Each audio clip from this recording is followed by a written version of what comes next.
안녕하세요. 얼마 전 저는 거의 새 인생을 선물 받은 거나 다름없는 사람입니다.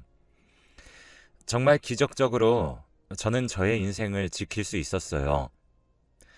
지금 생각해도 아찔하고 두 번 다시는 경험하고 싶지 않은 끔찍한 기억으로 자리를 잡고 있을 만큼 큰 사건이었습니다. 그 사건 뒤로 저는 현재 이혼이 진행되고 있는 상황이지만 저의 이야기를 풀어놓기 위해서는 결혼을 하게 된 과정부터 좀 설명을 드려야 할 것 같네요. 저는 남들보다 연애를 좀 늦게 시작한 편입니다. 누구보다도 마음은 있었지만 제가 좀 소극적이기도 했고 외모가 잘생기거나 다른 사람 눈에 멋있게 보일 만큼 꾸미고 다니지를 않았어서 연애를 하고 싶어도 할 수 있는 기회가 그렇게 많지 않았어요. 그래서 결국에는 30대 중반까지도 결혼을 하지 못하고 있다가 부모님 지인의 중매로 선을 보고 결혼을 하게 되었습니다. 선 보는 사람들이 대부분 다 그렇듯 집안 환경이나 조건이 비슷했어요. 하지만 그쪽에서도 나이가 어느 정도 있던지라 한 번의 이혼 경험이 있는 여자였습니다. 제가 선을 본 여자는 이혼한 지 얼마 되지 않았는데 나이가 나이인지라 빨리 다시 새로운 가정을 꾸려 안정적인 생활을 하고 싶다며 누구든 좋으니 소개를 시켜달라고 했다고 하더라고요. 그래서 그 중매를 봐주신 분이 주변을 수색하다가 저를 골라 소개를 시켜주신 거였죠. 아무래도 둘 다 나이가 있으니 잘 맞을 거라고 생각을 했던 것 같아요. 선자리를 나가보니 여자분은 여성스러우면서도 참한 이미지를 가지고 있었습니다. 하지만 계속해서 대화를 해보니 털털한 매력을 가지고 있더라고요. 저는 위에서도 이야기를 했듯이 소극적인 성격이었기 때문에 당차고 자신감 있는 말투로 대화를 이끌어 나가는 그녀에게 호감을 느꼈습니다. 몇 번의 만남을 가지다가 용기를 내어 고백을 했고 저희는 그 뒤로 순조롭게 결혼까지 할 수 있었어요. 근데 결혼 전에 여자친구는 저에게 특이한 것을 요구했습니다. 자기야, 근데 내가 자기보다 결혼 경험이 한 번 더 있잖아. 내가 살아보니까 부부간의 건강 문제가 진짜 중요하더라고. 내가 전에 같이 살던 남편이 몸이 안 좋아서 아주 아팠어. 나는 그걸 옆에서 지켜보면서 간호하는 게 너무 힘들었고, 그래서 말인데, 우리 결혼 전에 건강검진을 좀 같이 받는 거 어때? 건강검진? 좋지. 요즘은 결혼 전에 다 한다고들 하잖아. 우리도 하자. 정말? 고마워, 자기야. 그럼 내가 건강검진 예약해 놓을 테니까 자기는 내가 말해주는 날짜 맞춰서 시간만 비워놔. 알았어. 처음에는 건강검진을 받자는 여자친구의 소리에 의아했지만 요즘은 의무적으로 부부가 되기 전 같이 받는 경우들이 늘어나고 있다고 하기에 저도 그렇게 하겠다고 했습니다. 다행히 건강검진 결과는 둘 다 건강한 쪽으로 나왔어요. 저는 어릴 때부터 비타민을 챙겨 먹을 정도로 건강에 신경을 많이 썼기 때문에 좀 당연한 결과였습니다. 덕분에 저희 둘은 더 기분 좋게 결혼 준비에 박차를 가할 수 있었어요. 우리는 순조롭게 결혼식을 마쳤습니다. 그리고 저는 예쁘고 성격 좋은 그녀가 저의 아내라는 것이 믿기지 않았습니다.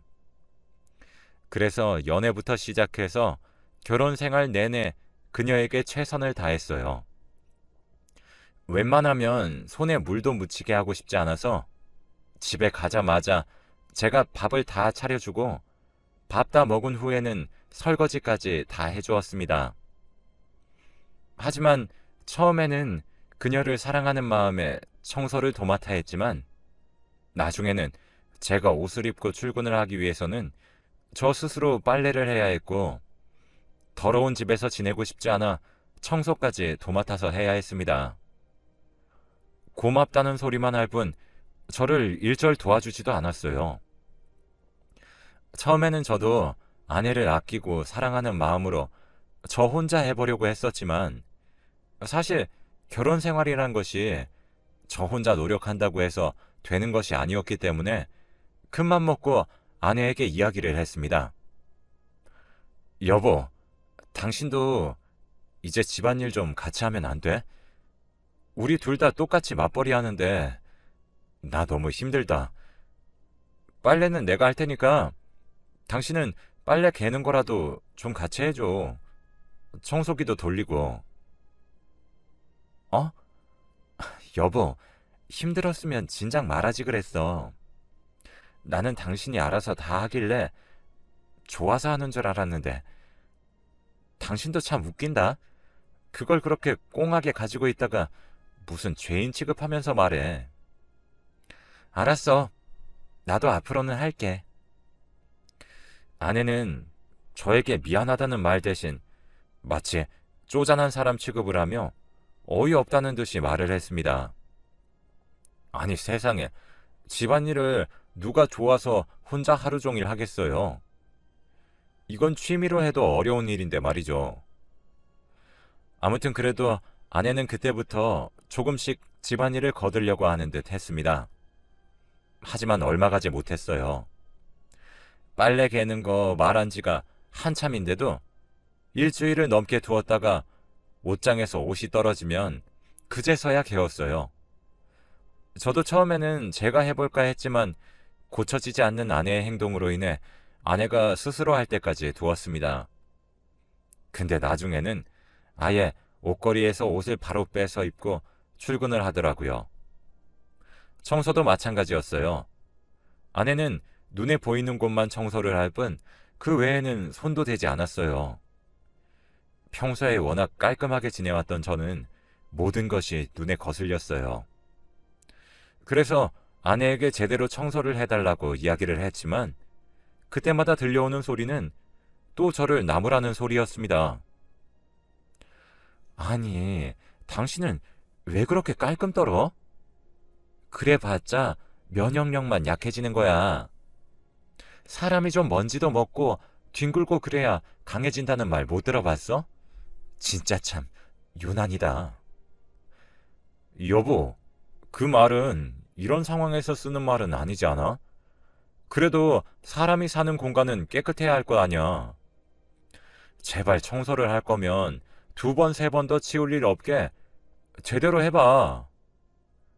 아니, 그럴 거면 당신이 하던가.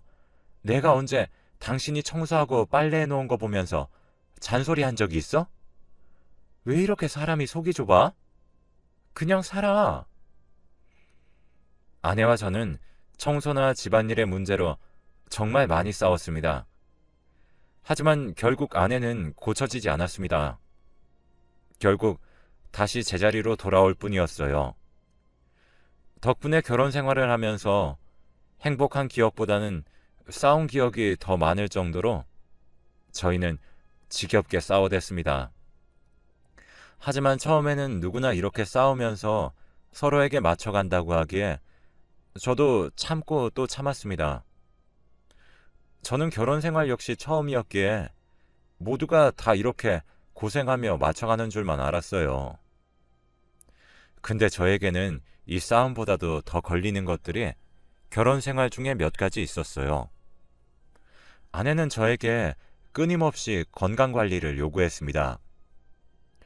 요리는 잘 못하는 사람이었기 때문에 밖에서 보양식을 자주 사와 저를 먹였고 건강식품이라든지 몸에 좋다는 것은 다 먹였어요. 게다가 아내는 그걸로 끝내지 않고 새벽마다 저를 깨워 운동을 시켰습니다. 그리고는 제가 조금이라도 감기에 걸리거나 몸이 아픈 것 같으면 심하게 핀잔을 주었어요. 여보, 그러니까 내가 건강관리 잘하라고 했지? 내가 주는 비타민 잘 먹고 새벽에 운동하는 것만 꾸준히 해도 안 걸릴 감기를 왜 그렇게 안 해서 걔도 안 걸리는 걸 걸리고 난리야. 아, 당신은 남편이 아픈데 그렇게까지밖에 말 못하겠어? 나 당신이 주는 거 꾸준히 먹고 운동도 열심히 했잖아. 요 며칠 내가 계속 야근하느라 피곤해서 못한 것뿐인데 그걸 그렇게 뭐라고 하면 어떡해? 아, 몰라. 빨리 병원 가. 병원 가서 주사 맞고 필요하면 링거도 맞고 오란 말이야. 여기에서 더 심해지면 어떡할 거야? 걱정하지 마. 한숨 자고 나면 나아. 아직 감기니까 그렇게까지 안 해도 돼. 제발 좀 조용히 해줘. 나 좀 쉴게. 빽거리며 감기 걸린 것을 나무라던 아내에게 저도 짜증이나 한 소리를 뱉었습니다. 아내는 한참을 째려보더니 문을 쾅 닫고는 나가버렸어요. 저는 순간 아내에게 큰 서운함을 느껴야 했습니다. 남편이 아픈데 오히려 핀잔을 주고 짜증을 내는 아내라뇨. 아내의 태도는 제가 아픈 것이 안타까운 마음이 아닌 뭔가 일이 틀어질까 화가 나고 불안한 듯한 모습이었어요. 꼭 제가 조금이라도 몸이 좀 안 좋다고 하면 불안한 기색을 보였었거든요. 저는 이런 부분들이 좀 찜찜했습니다. 하지만 그래도 저를 남편으로서 많이 아끼고 사랑하기 때문이라는 것으로 결론을 내리곤 했었어요. 그리고 또 이 이상한 결혼 생활을 더 이어나갈 수 있었던 건 장모님의 역할이 컸습니다. 장모님은 처음부터 저를 많이 아껴주셨어요. 결혼식을 하기 전부터 금이야 오기야 저를 바라보시면서 정말 백년 손님 대하듯 잘해주셨죠. 저희 집에도 일주일에 한 번씩은 오셔서 집안일도 해주시고 또 집안일을 제대로 해놓지 않은 아내를 보며 저 대신에 핀잔을 주기도 하셨어요. 하지만 그것만으로 장모님이 좋은 건 아니었습니다. 장모님은 늘 우리 사위 하시면서 저를 따뜻하게 불러주셨는데 제가 감기에 걸려 아플 때도 아내에게 소식을 듣고 오셨는지 버선발로 찾아와 죽도 끓여주셨어요. 저희 부모님은 식당을 운영하시며 하루 종일 시간 내기가 힘드셨겠어요. 저희와 가까이 살아도 오기가 쉽지 않으셨어요. 그래서 늘 장모님이 저희를 돌봐주시며 살림살이도 채워주시고 반찬도 해주시며 보살펴 주셨죠. 그런 장모님이 저는 늘 감사했습니다. 저희 장인어른은 상견례 자리와 결혼식 외에는 얼굴을 뵐 수가 없었어요. 밖에서 무슨 사업을 하신다고 하셨는데 그것 때문에 지방에서 혼자 따로 사신다고 들었어요. 그래서 중요한 일이 있을 때만 올라오시고 다른 날에는 뵙기가 어려웠습니다. 장모님은 그것 때문에 집에 혼자 있는 게 더 적적하셨는지 저희 집에 자주 오셨어요. 원래는 아내와 같이 살았지만 아내가 결혼을 하면서 출가를 하게 되어 그때부터 쭉 혼자 지내셨거든요. 그런 장모님의 모습이 안쓰럽기도 해서 저도 더 잘해드리고 있습니다. 외식도 한 번씩 하고 주말에는 같이 외출해서 바람도 쐬게 해드리고 쇼핑도 하는 등 아들처럼 챙겨드렸어요. 그런 저의 마음을 알아주신 장모님도 본인의 딸보다도 저를 더 많이 아껴주셨죠. 그런 장모님이 계셨기에 저는 아내와의 결혼 생활을 더 이어갈 수 있었습니다. 1년도 채 안 되는 결혼 생활을 유지하면서 저는 점점 아내의 생활 방식에 적응을 하고 있었고 그 덕에 싸움도 좀 줄어들게 되었어요. 물론 그 사이에는 장모님의 중재가 컸습니다. 하루는 제가 청소를 하고 있는데 소파에 누워 과자를 먹고 있던 아내가 바닥에다가 부스러기를 한가득 흘려놓았어요. 그래서 제가 한 소리를 했습니다. 여보, 음식 흘리니까 제발 앉아서 제대로 먹을 수 없어? 나는 청소하고 있는데 거기에서 계속 일거리를 얹어주면 어떡해? 아, 진짜. 당신이야말로 청소 좀 이따 하면 안 돼? 청소기 소리 때문에 TV 소리가 잘 안 들린단 말이야. 뭐? 평소에 청소도 한 번 안 하는 사람이 할 소린 아니잖아? 내가 언제 안 했어? 내가 해도 당신이 마음에 안 든다고 다시 하니까 할 필요를 못 느껴서 냅뒀을 뿐이야. 난 했다고. 할 거면 내가 다시 할 일 없게 제대로 하던가. 청소 문제로 한창 또 싸우고 있던 와중에 냉장고에 반찬을 채워주러 장모님께서 갑작스럽게 집으로 방문을 하셨습니다. 아니, 너네 무슨 일이야? 왜 그렇게 싸워? 싸우는 소리가 밖에까지 다 들린다. 동네 사람들 다 듣게 생겼다. 아, 엄마. 장서방 좀 어떻게 해봐. 진짜 잔소리 대장이야. 아주 엄마보다 더해. 아내는 그대로 장모님에게 거의 저를 이르는 것처럼 이야기를 했습니다. 근데 장모님은 역시나 저의 편을 들어주셨어요.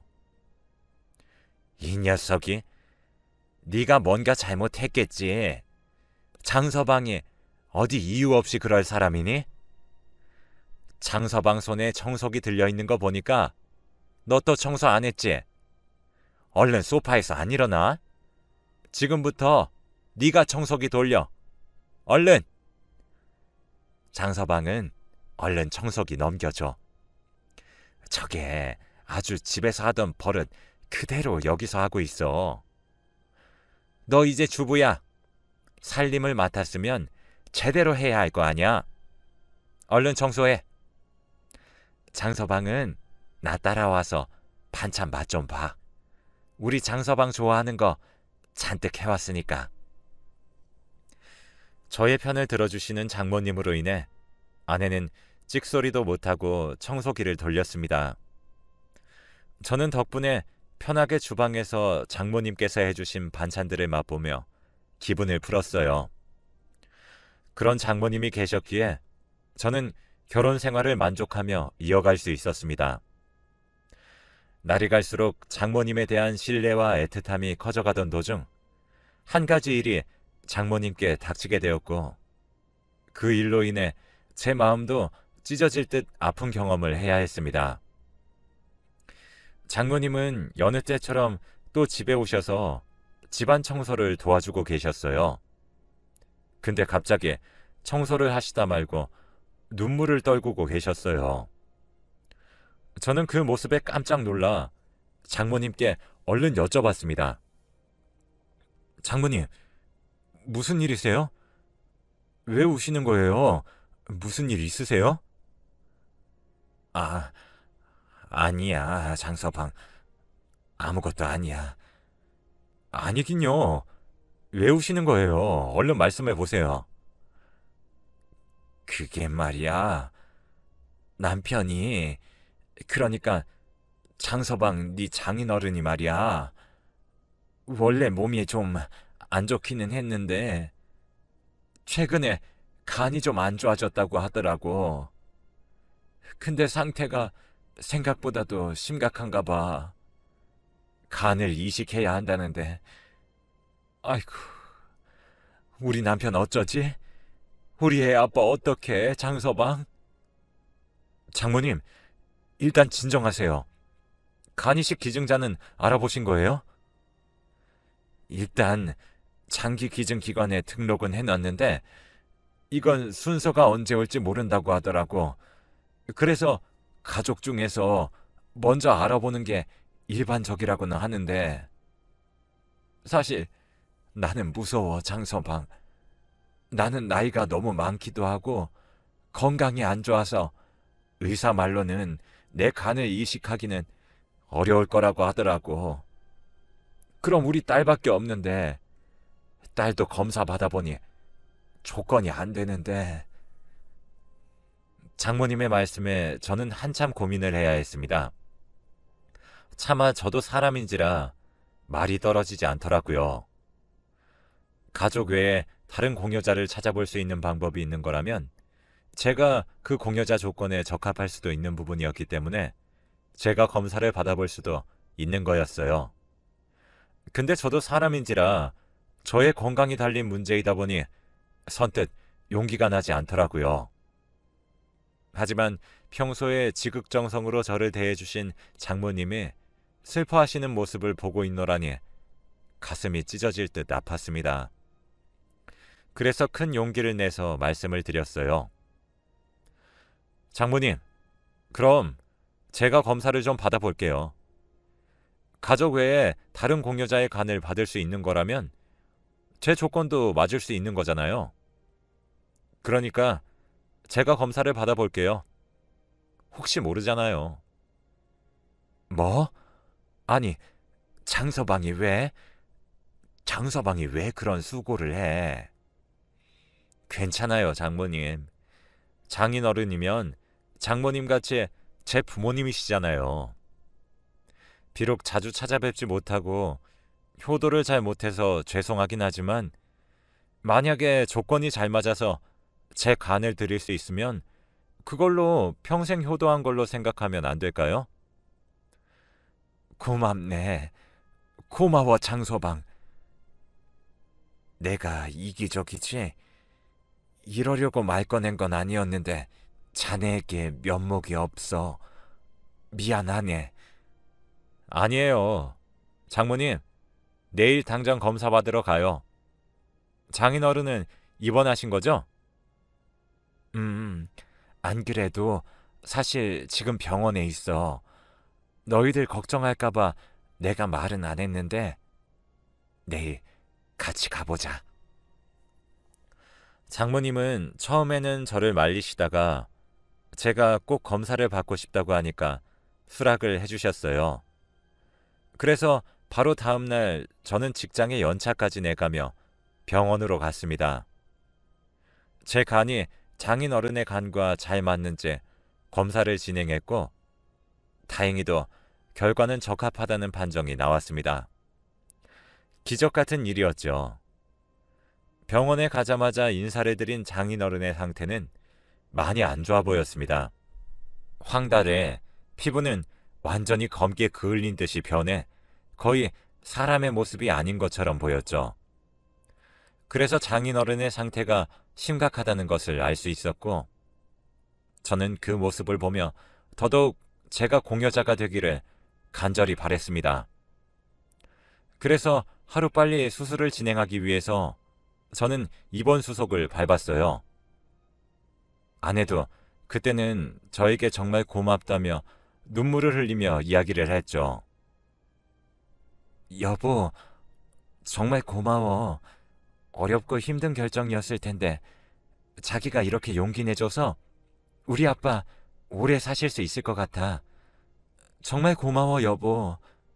내가 자기한테 평생 잘할게. 아내의 진심 어린 이야기에 저도 떨리고 긴장되는 마음들이 많이 녹아내렸습니다. 수술 당일이 되어 저는 수술실로 들어가기를 기다리고 있었습니다. 간호사들도 준비하고 있으니 곧 들어갈 마음의 준비를 하라며 저와 가족들에게 이야기를 해주었죠. 이날은 정말 큰 수술이었기 때문에 저희 부모님도 와 계셨어요. 하지만 바쁜 식당 일을 제쳐두고 와 계신 게 마음에 걸려 저는 수술을 들어가기 전 부모님부터 보내드리고자 했습니다. 저는 장모님과 아내에게 말씀을 드리고는 부모님 배웅을 나가기 위해 자리를 비웠어요. 부모님은 극구 괜찮다고 하셨지만 제가 마음이 편하지 않아 겨우 보내드렸습니다.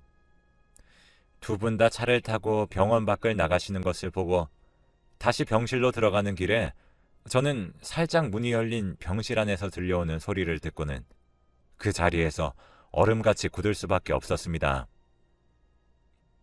예, 너는 다른 남자애들은 그럼 정리한 거니? 해야지. 생각보다 좀 재미있는 애들이 많아서 천천히 하려고. 어차피 이 인간 수술 끝나고 나면 바로 안녕할 사이인데 꼭 정리할 필요가 있나 싶어서. 저는 여기까지 듣고는 이게 대체 무슨 상황인가 싶었고 도저히 믿기 힘든 소리에 현기증까지 나는 듯 했습니다. 하지만 곧 정신을 차리고 얼른 둘의 대화 내용을 녹음했습니다. 지금까지 들은 내용만 해도 이미 아내는 저 몰래 다른 사람들을 만나고 있었고 앞으로의 대화 내용 안에서도 아내의 바람핀 내용들이 더 나올 것 같았거든요. 근데 저의 예상과는 달리 이 둘의 대화 내용은 더욱더 경악스러운 방향으로 흘러갔습니다. 같이 사는 동안 얼마나 지겨웠는지 알아? 못생긴 게 말만 많아가지고 맨날 잔소리야. 지겨워 정말. 아버지 이식수술 끝나고 이혼해버려야지.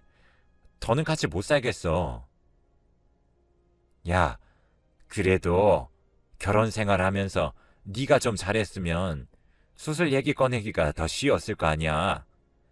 너 때문에 늦춰진 줄이나 알아?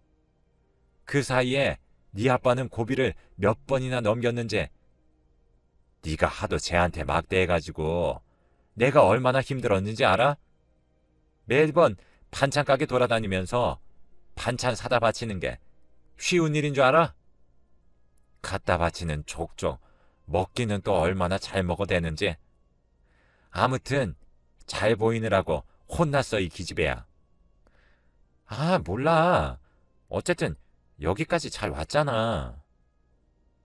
그러게 잘 오긴 했지.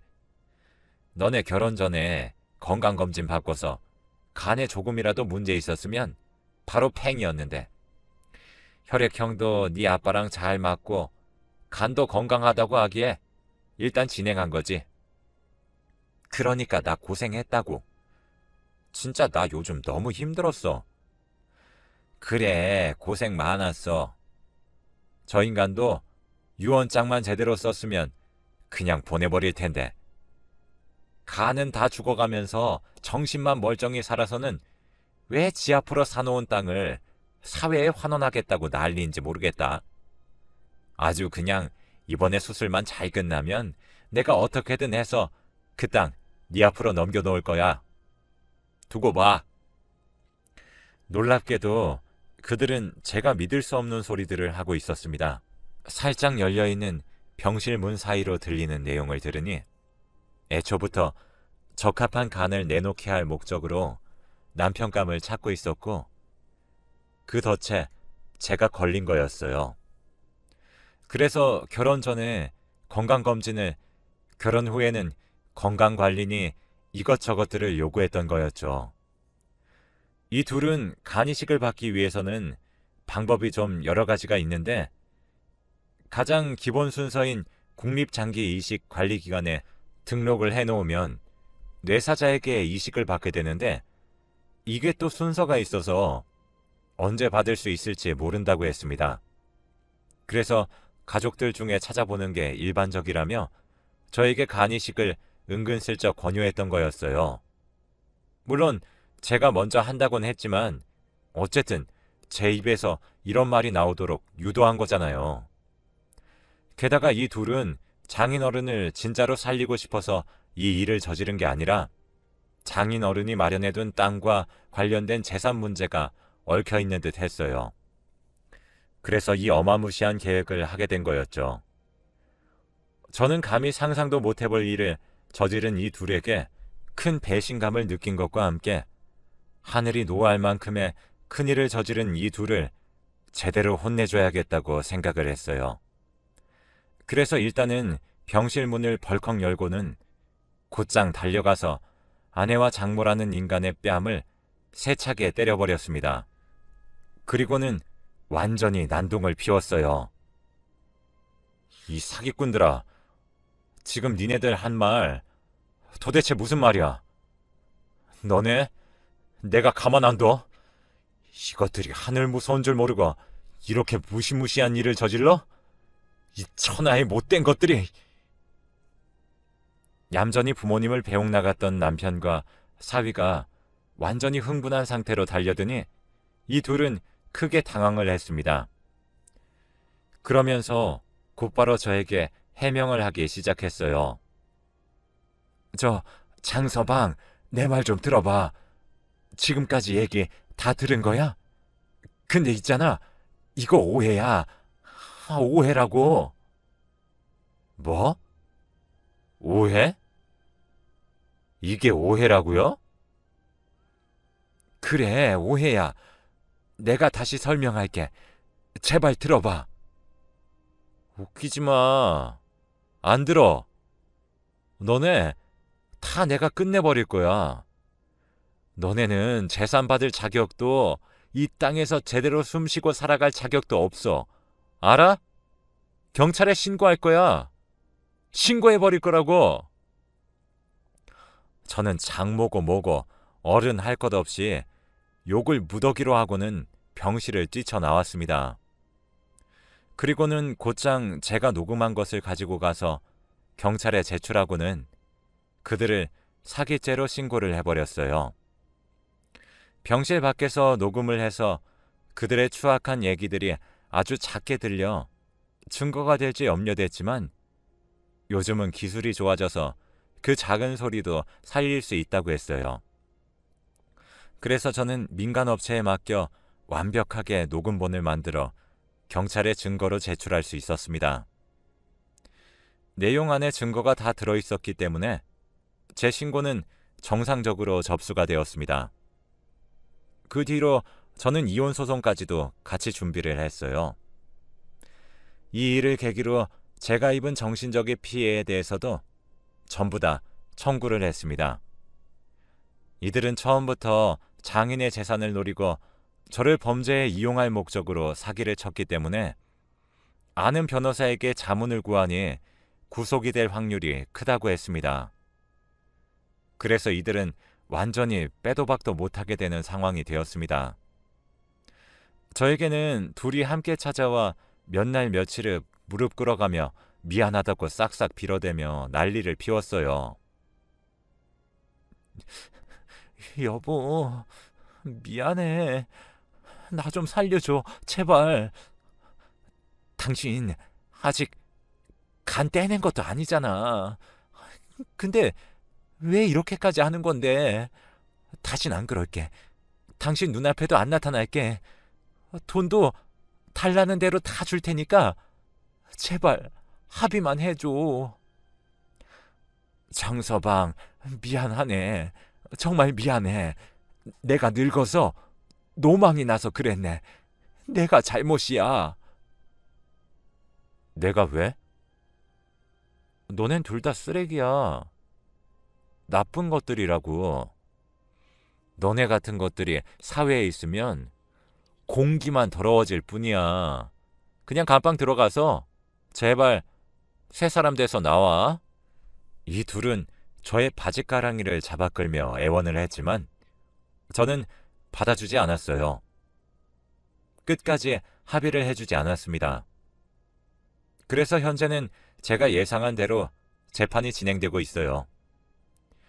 이 두 모녀의 만행을 모르는 장인어른은 아무 잘못이 없다는 생각이 들어 장인어른의 재산을 노리고 파렴치한 짓을 했다는 걸 전부 다 말해주었습니다. 그랬더니 장인어른은 노발대발하며 변호사를 불러 장모님과의 이혼을 준비하셨어요. 알고 보니 아내와 장모의 계획은 치밀했습니다. 그리고 제가 전혀 알지 못했던 충격적인 사실을 알게 되었어요. 그건 바로 장인어른과 아내는 남남이나 다름없었습니다. 5년 전에 장모가 장인어른과 재혼을 해서 가족이 되었다고 했어요. 장인은 일찍 부인이 죽고 아들마저도 10년 전에 교통사고로 세상을 떠나는 바람에 외롭게 이 세상을 살아가고 있었는데 그때 만난 사람이 장모라고 했어요. 그런데 장인이 간암투병을 하면서 일부 재산만을 남겨놓고 모든 재산을 사회에 환원하겠다고 말을 하고부터 변하기 시작했다고 했습니다. 재산을 일일이 확인해가며 딸의 앞으로 재산을 돌려놓으라고 울며 불며 설득을 했다고 하더군요. 하지만 장인은 눈 하나 깜빡 안 하고 그들의 설득을 거부했다고 했습니다. 내가 오래 살면 모를까 일찍 죽는 마당에 공헌이라도 하고 죽고 싶다고 말했다고 하더군요. 그래서 아내와 장모는 어떻게든 장인을 살리려 온갖 방법을 썼고 그 타켓이 저였던 것입니다. 나중에 생각해보니 이상한 부분도 있었던 것 같아요. 처음에 아내를 소개시켜준 분이 제 혈액형과 건강 유무를 먼저 물어봤거든요. 아마도 이들은 소개해준 부모님 지인에게도 이 부분을 가장 먼저 고려했던 거였습니다. 놀랍게도 장인 어른은 동네에서도 소문난 땅 부자였거든요. 그리고 이 둘의 재판이 진행되는 동안 기적적으로 장인 어른에게 뇌사자 공여자가 배정됐습니다. 지금은 장인 어른은 아직 회복이 되고 있는 상황이라 제가 계속 보살펴드리고 있습니다. 그리고 이혼과 재판도 아직 현재 진행 중인데 조만간 결판이 날 것 같아요.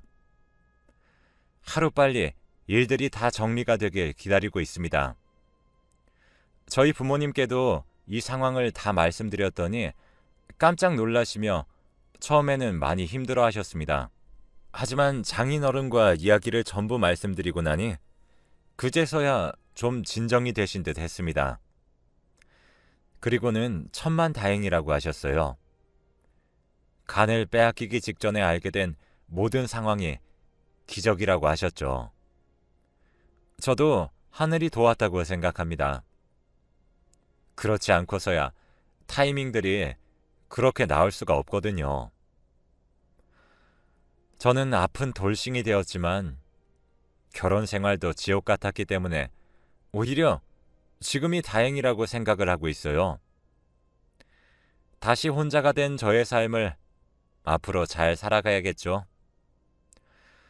여러분도 저와 같이 각자의 인생을 잘 살아가기를 바라봅니다.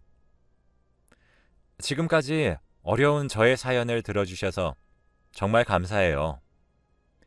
힘든 과정을 보내고 있는 저에게 많은 응원 부탁드립니다.